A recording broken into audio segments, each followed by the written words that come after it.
Suicidio e adolescenza, due strade concettualmente lontane che mai come in questo periodo viaggiano sullo stesso tracciato. Depressione, isolamento, ansia sociale, elementi pericolosi che raccontano il dramma di una nuova generazione.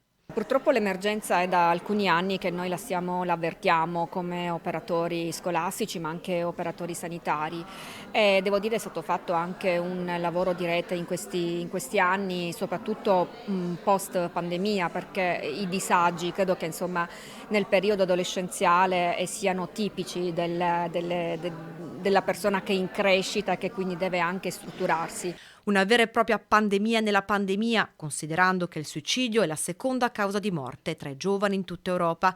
Numeri drammatici, esplosi soprattutto dopo l'emergenza Covid, didattica a distanza e isolamento. Una pandemia che per 2 anni ha reso debole la rete collettiva, a volte annullandola.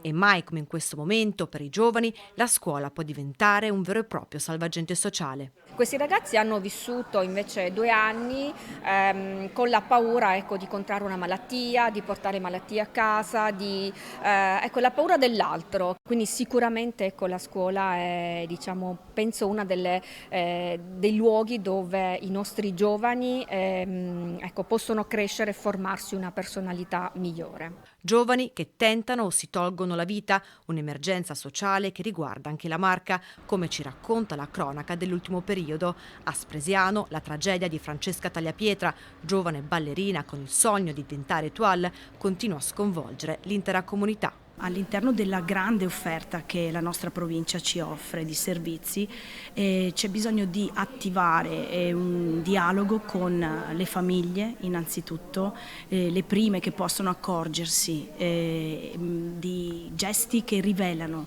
il disagio e con loro sedersi e trovare delle soluzioni.